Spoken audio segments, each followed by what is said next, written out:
കാസർഗോഡ് ദേശീയപാത നിർമ്മാണം പുരോഗമിക്കുന്ന വീരമലക്കുന്നിൽ വൻ വിള്ളൽ കണ്ടെത്തി. ജില്ലാ കളക്ടറുടെ നേതൃത്വത്തിൽ നടത്തിയ ഡ്രോൺ സർവേയിലാണ് കുന്നിൽ വിള്ളലുകൾ കണ്ടെത്തിയത്. വിശദമായ റിപ്പോർട്ട് സമർപ്പിക്കാൻ തഹസിൽദാർമാർക്ക് കളക്ടർ നിർദ്ദേശം നൽകി.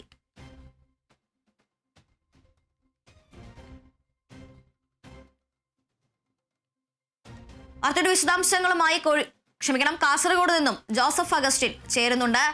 ജോസഫ്, വീരമലക്കുന്നിൽ ഇത്തരത്തിൽ കുന്നിടിച്ചുകൊണ്ടുള്ള ഒരു ദേശീയപാത നിർമ്മാണത്തിനെതിരെ നേരത്തെ തന്നെ നിരവധി പ്രശ്നങ്ങൾ ഉന്നയിച്ചിരുന്നതാണ്. ഇപ്പോൾ കഴിഞ്ഞ മഴയിലും വീരമലക്കുന്നിന്റെ വലിയൊരു ഭാഗം ഇടിഞ്ഞു വീണിരുന്നു. അതിന്റെ എല്ലാം ബാക്കിയായാണോ ഇപ്പോൾ ഈ ഒരു വിള്ളൽ കൂടി കണ്ടെത്തിയിരിക്കുന്നത്? എന്താണ് കൂടുതൽ നടപടികൾ? അപകടകരമായ ഒരു സാഹചര്യം അവിടെ നിലനിൽക്കുന്നുണ്ടോ? അതിലെ അപകടകരമായ ഒരു സാഹചര്യം തന്നെയാണ് ഇപ്പോഴും വീരമലക്കുന്നിലും മട്ടലായിക്കുന്നിലും ബേബിഞ്ചയിലും നിലനിൽക്കുന്നതെന്നാണ് നമുക്ക് മനസ്സിലാക്കാൻ സാധിക്കുന്നത്. ജനങ്ങളുടെയും ജനപ്രതിനിധികളുടെയും നിർദ്ദേശപ്രകാരമാണ് ഇത്തരത്തിൽ കളക്ടർ നേരിട്ട് ഇടപെട്ടുകൊണ്ട് തന്നെ ഈ മലകളിൽ പരിശോധന നടത്തിയത്. ഇന്നലെയാണ് ഇത്തരത്തിൽ ഡ്രോൺ ഉപയോഗിച്ചുള്ള പരിശോധനകൾ ഈ പ്രദേശത്ത് നടത്തിയത്. പലയിടങ്ങളിലും വ്യാപകമായ മണ്ണിടിച്ചിലും അതുപോലെ തന്നെ ഈ വിള്ളലും കണ്ടെത്തിയിട്ടുണ്ട്. ഇത് ദേശീയപാതയ്ക്ക് വലിയ രീതിയിലുള്ള അപകട സാധ്യതയാണ് നൽകുന്നതെന്നാണ് ആദ്യഘട്ട പ്രതികരണത്തിൽ നിന്ന് മനസ്സിലാക്കാൻ സാധിച്ചത്. എന്തായാലും തഹസിൽദാർമാരോട് ഇതുമായി സംബന്ധിച്ച് കൃത്യമായ റിപ്പോർട്ട് സമർപ്പിക്കാൻ, അതായത് 3 ദിവസത്തിനുള്ളിൽ റിപ്പോർട്ട് സമർപ്പിക്കാനാണ് ഇപ്പോൾ ജില്ലാ കളക്ടർ ഉത്തരവ് നൽകിയിരിക്കുന്നത്. അതിനുശേഷം ദേശീയപാത അതോറിറ്റിക്ക് ഇത് സംബന്ധിച്ച് വിശദമായ ശുപാർശകളും റിപ്പോർട്ടും നൽകുമെന്നും ജില്ലാ കളക്ടർ വ്യക്തമാക്കിയിട്ടുണ്ട്. എന്തായാലും ഈ ദേശീയപാത നിർമ്മാണം പുരോഗമിക്കുന്ന ആദ്യ ഘട്ടത്തിൽ തന്നെ ഈ പ്രദേശങ്ങളിലൂടെ പോകുന്നവർ, ഈ പ്രദേശത്തുള്ളവർ, പരിസ്ഥിതി പ്രവർത്തകർ പറഞ്ഞതാണ് ഇത്തരത്തിൽ വലിയ രീതിയിൽ മലയുടെ ഭാഗങ്ങൾ നീക്കം ചെയ്ത് റോഡ് നിർമ്മിക്കുന്നത് അത് ശാശ്വതമായിരിക്കില്ല, അത് വലിയ പ്രത്യാഘാതങ്ങൾ, പാരിസ്ഥിതിക പ്രത്യാഘാതങ്ങൾ ഉണ്ടാക്കുമെന്ന് പറഞ്ഞിരുന്നതാണ്. ആ കാര്യങ്ങൾ ഇപ്പോൾ അക്ഷരം പ്രതി ശരിയാവുന്ന രീതിയിലേക്കാണ് ഇപ്പോൾ കാര്യങ്ങൾ എത്തി നിൽക്കുന്നത്. എന്തായാലും വലിയ രീതിയിലുള്ള നിർദ്ദേശം നൽകിയ പ്രതികരണം ലഭ്യമായിട്ടുണ്ട്. നമുക്ക് ആ പ്രതികരണത്തിലേക്ക് പോയതിനു ശേഷം ജോസഫിലേക്ക് തന്നെ തിരിച്ചു വരാം.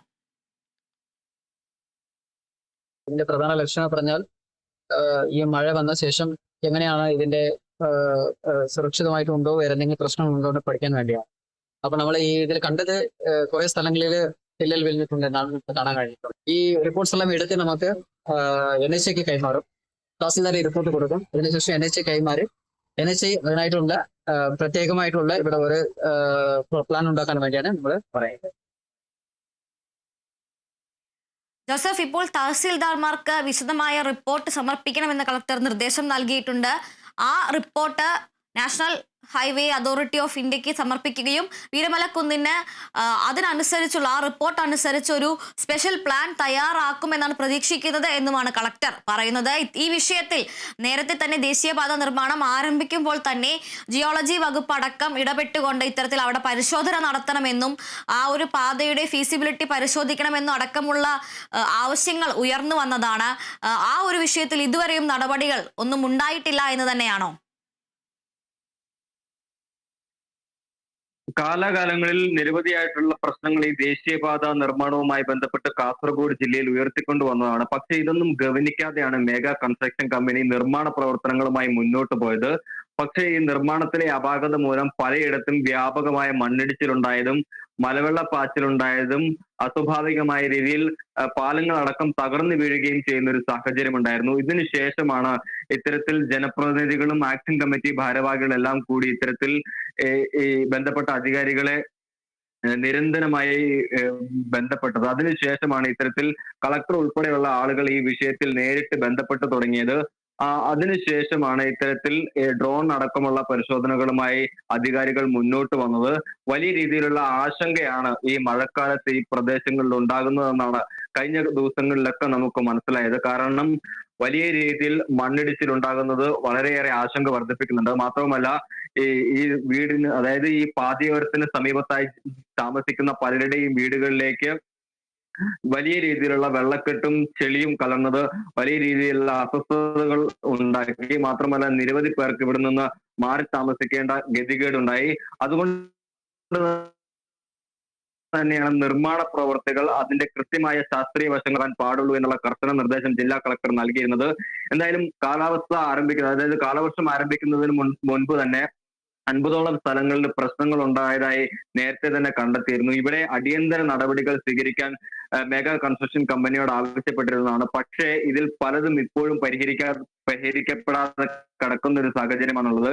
ഇതിന്റെയൊക്കെ അടിസ്ഥാനത്തിലാണ് കളക്ടർ വിശദമായ റിപ്പോർട്ട് കേന്ദ്രത്തിന് നൽകിയിരുന്നു. അതിന്റെ അടിസ്ഥാനത്തിൽ മെഗാ കൺസ്ട്രക്ഷൻ കമ്പനിയെ കരിമ്പട്ടികയിൽ ഉൾപ്പെടുത്തിയിട്ടുണ്ട്. കരിമ്പട്ടികയിൽ ഉൾപ്പെടുത്തിയിട്ടുണ്ടെങ്കിൽ കൂടിയും ഈ ജനങ്ങളുടെ ആശങ്കയ്ക്ക് ഒരു വിരാമം ഉണ്ടാകുന്നില്ല. ഇപ്പോഴും ഈ പാതയോരങ്ങളിലൂടെ കടന്നു പോകുന്നവർ മരണത്തെക്കാൾ വലിയ ഭരണഭീതിയിലൂടെ കടന്നു പോകുന്ന ഒരു സാഹചര്യമാണ് നിലവിലുള്ളത്.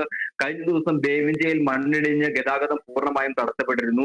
ഇപ്പോഴും അവിടെ ഗതാഗതം പുനഃസ്ഥാപിക്കാൻ ഇതുവരെയും സാധിച്ചിട്ടില്ല. അത് വലിയ രീതിയിലുള്ള ആശങ്കയാണ് വർദ്ധിപ്പിക്കുന്നത്. ബേവിഞ്ച മുതൽ ചട്ടഞ്ചാൽ വരെയുള്ള 7 കിലോമീറ്റർ അധികം ദൂരം ഇത്തരത്തിൽ പൂർണ്ണമായും ഗതാഗത നിരോധന ഒരു സാഹചര്യമാണുള്ളത്. ഇവിടെ 1000-ലധികം കുടുംബങ്ങൾ ഇപ്പോൾ ഈ അനുദിന പ്രവർത്തനങ്ങൾക്ക് കിലോമീറ്ററോളം ദൂരം സഞ്ചരിക്കേണ്ട ഒരു അവസ്ഥയാണ് നിലവിൽ വന്നിരിക്കുന്നത്. മാത്രമല്ല കുട്ടികൾക്കടക്കം ഇതുവഴി കടന്നു പോകാൻ കഴിയാത്തൊരു സാഹചര്യവും നിലവിലുണ്ട്. എന്തായാലും ഈ വിഷയത്തിൽ കളക്ടർ ശക്തമായ നിലപാട് തന്നെയാണ് സ്വീകരിച്ചിട്ടുള്ളത്. അതുകൊണ്ട് തന്നെയാണ് നേരിട്ടിറങ്ങി ഇത്തരത്തിൽ പരിശോധനകളുമായി മുന്നോട്ട് പോകുന്നത്. ഈ മട്ടലായിക്കുന്നിലും അതുപോലെ തന്നെ വീരമലക്കുന്നിലും ഇത്തരത്തിൽ വ്യാപകമായ രീതിയിൽ മണ്ണിടിച്ചിലുണ്ട്. ഇത് പരിഹരിക്കുന്നതിനാവശ്യമായ നടപടികൾ എന്തൊക്കെയാണ് എന്നുള്ളതും ഇതിന്റെ മറ്റ് പാരിസ്ഥിതിക പ്രശ്നങ്ങൾ എന്തൊക്കെയാണ് എന്നുള്ളതും പഠിക്കുന്നതിന് വേണ്ടിയിട്ടാണ് ഈ തഹസിൽദാർമാർക്ക് നിർദ്ദേശം നൽകിയിട്ടുള്ളത്. 3 ദിവസത്തിനുള്ളിൽ റിപ്പോർട്ട് സമർപ്പിക്കാനാണ് ഇപ്പോൾ ജില്ലാ കളക്ടർ ഇന്നലെ നടത്തിയ പരിശോധനയ്ക്ക് ശേഷം തീരുമാനമെടുത്ത് അറിയിച്ചിട്ടുള്ളത്. എന്തായാലും ജനങ്ങളെ സംബന്ധിച്ചിടത്തോളം ഒരു ആശ്വാസകരമായ നടപടിയാണ് ജില്ലാ കളക്ടറുടെ ഭാഗത്തുനിന്നുണ്ടായിരുന്ന. ആവശ്യം വൈകിയാണെങ്കിലും അധികാരികൾ ചെവിക്കൊണ്ടതിൽ അവർ ആശ്വാസഭരിതരാണ്. എന്തായാലും ഇതിൽ കൃത്യമായ നടപടികൾ സ്വീകരിച്ച് മുന്നോട്ട് പോയെങ്കിൽ മാത്രമേ ദേശീയപാത വഴിയുള്ള യാത്ര സുരക്ഷിതമായിരിക്കുകയുള്ളൂ എന്ന കാര്യത്തിൽ നമുക്കും സംശയമില്ല. അതില്ല. ശരി ജോസഫ്, വീരമലക്കുന്നിൽ ഇപ്പോൾ വലിയ 2 വിള്ളലുകൾ കണ്ടെത്തിയിരിക്കുകയാണ്. വീരമലക്കുന്നിൽ മാത്രമല്ല മഠലായിലും അതുപോലെ തന്നെ ബേവിഞ്ചയിലും സമാനമായ രീതിയിൽ ഡ്രോൺ സർവേ നടത്താനാണ് തീരുമാനം. അതോടൊപ്പം തന്നെ വിള്ളലുകൾ സംബന്ധിച്ച് തഹസീൽദാർമാരോട് കളക്ടർ റിപ്പോർട്ടും തേടിയിട്ടുണ്ട്. ജോസഫാണ് വിവരങ്ങൾ നൽകിയത്.